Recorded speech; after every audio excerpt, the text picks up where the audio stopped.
Suspected shooting incident in Lahti, Finland ends with no injuries. Finland's foreign policy faces internal disagreements under President Stubb. Russia renovates military cities near Finnish border to attract young soldiers' families. Critical condition of Finland's railway infrastructure prompts closures. Last Friday afternoon, a suspected shooting incident occurred in the Kivikartu area of Lahti, Finland.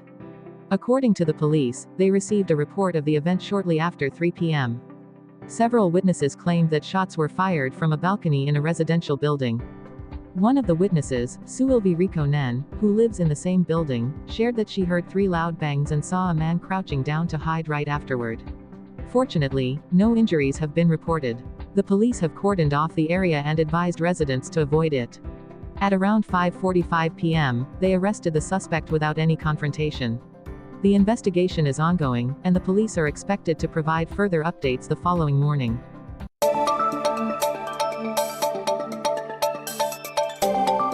Politician Maria Stenros commented that Finland's government has recently faced tough challenges in foreign policy. Parties like the Finns Party and the Christian Democrats have tried to manage foreign policy similarly to other political areas, focusing on minority rights. However, they failed to recognize the agreements outlined in government documents. Finland's traditional foreign policy has been consistent, but under President Alexander Stubb's leadership, it has become more complex. Stubb publicly criticized several ministers, emphasizing the need for coherence in foreign policy. Recently, ministers and leaders have had closed-door discussions to clarify Finland's stance in international politics.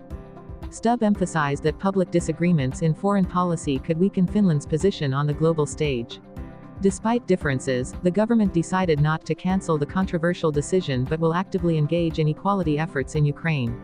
President Stubb reiterated that Finland's foreign policy must reflect the values of equality and respect for international law.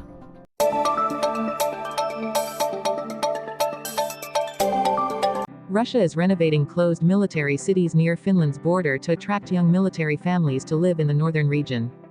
This plan, proposed by Murmansk Governor Andrei Sibis, has been approved by President Vladimir Putin.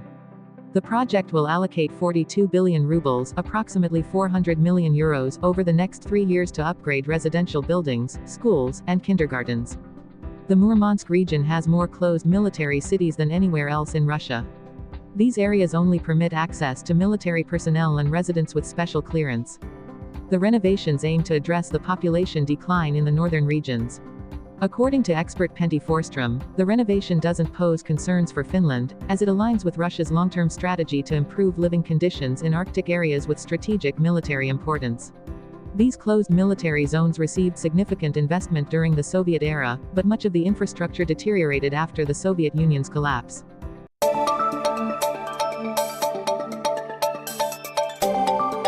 Finland currently has about 800 kilometers of railway tracks in severe disrepair, with 500 kilometers completely shut down, with no trains in operation.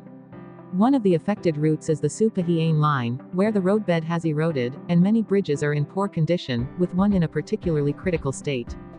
3 weeks ago, the Finnish transport agency banned trains from running on the Suupahiane line, which spans over 100 kilometers between Save-Naarserki and Kaskinen.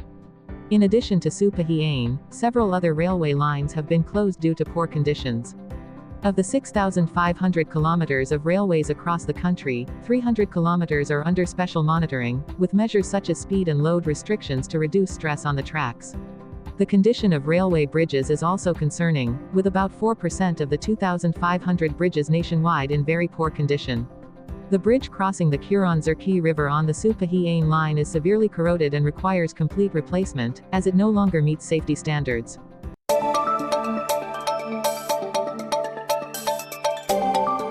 Deaths in police custody in Finland have become a serious issue this year, with 17 people having died so far. Most recently, a 25-year-old man passed away in a holding cell in Lahti on October 1. Over the past 5 years, there have been a total of 58 similar cases, according to the Office of the Prosecutor General.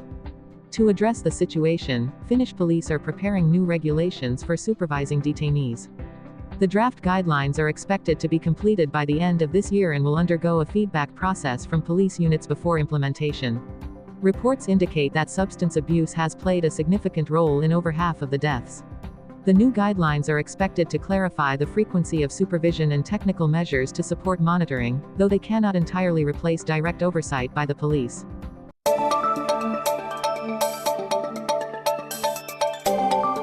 On Friday, two ski resorts, Ruka and Levi, officially kicked off the ski season, despite unfavorable weather conditions.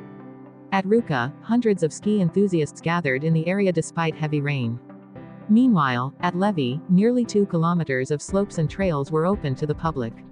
Ilkka Vuorio, a tourist from Pai Mio, expressed his excitement about the early skiing opportunity. Although the weather was not ideal, he still felt the winter atmosphere. According to Matti Perer Viinen, director of Ruka Ski Resort, this year's event attracted around 500 people, fewer than last year due to the weather conditions. However, he humorously remarked, there are more skiers on the slopes than berry pickers in the forest. Other ski resorts like Ulas, ISO-COT, and Takor are expected to open in mid-November and early December this year.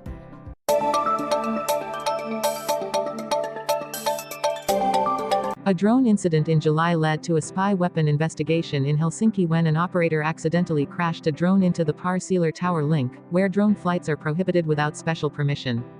Initially, the police suspected espionage due to the proximity to critical infrastructure. However, after questioning, there was no evidence of espionage intent.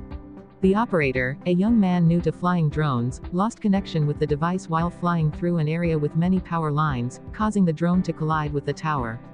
The incident is now classified as an aviation violation and may result in a fine.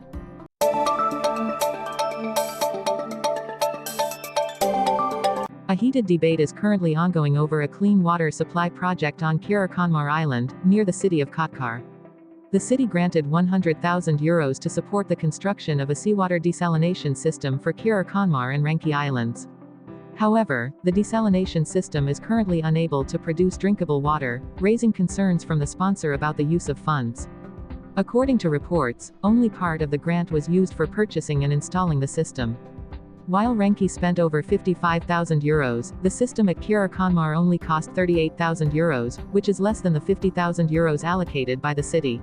The Friends of the Islands Association, responsible for the project, stated that the system is nearly complete but has not yet produced potable water due to installation delays. They are continuing to treat seawater for domestic use and expect to finish by May 2025. The city of Kotkar will decide on the next steps on Monday.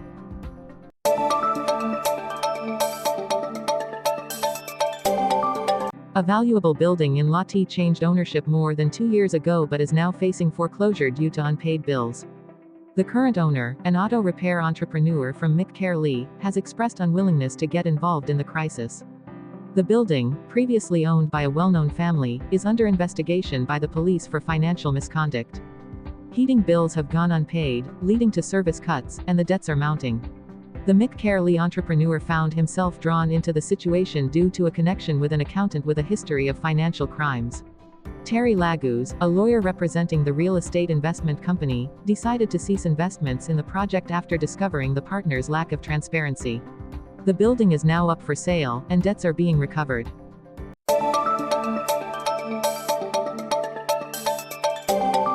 Zuso Vainio, a 29-year-old from Lahti, experimented with finding love using artificial intelligence in a dating app.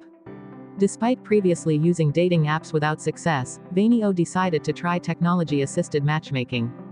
However, his experience wasn't entirely smooth. The AI wrote his profile description, but Vainio felt it was a bit cheesy and not how he would present himself.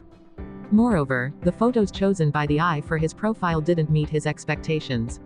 Although Vainio wasn't convinced by AI, the technology is becoming increasingly popular in the dating world. Many apps, including Tinder, have integrated AI features, from photo selection to chat assistance. However, psychologist Jonna Nerahi emphasized that while AI can be a helpful tool, true love and connection still require human elements and emotions.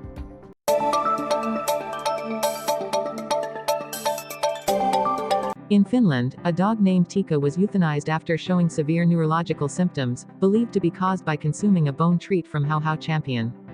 Tika's owner, Maria-Liisa Vainionpää, reported that the symptoms began after the dog ate the treat on September 19. Tika suffered from diarrhea, vomiting, and tremors. By Friday, the neurological symptoms worsened, causing Tico to run erratically and cry in pain. Despite being taken to a veterinarian, Tico's condition did not improve, and the family decided to have him euthanized on Monday. The bone treat is currently under investigation by the importer and the Finnish Food Authority to determine the exact cause.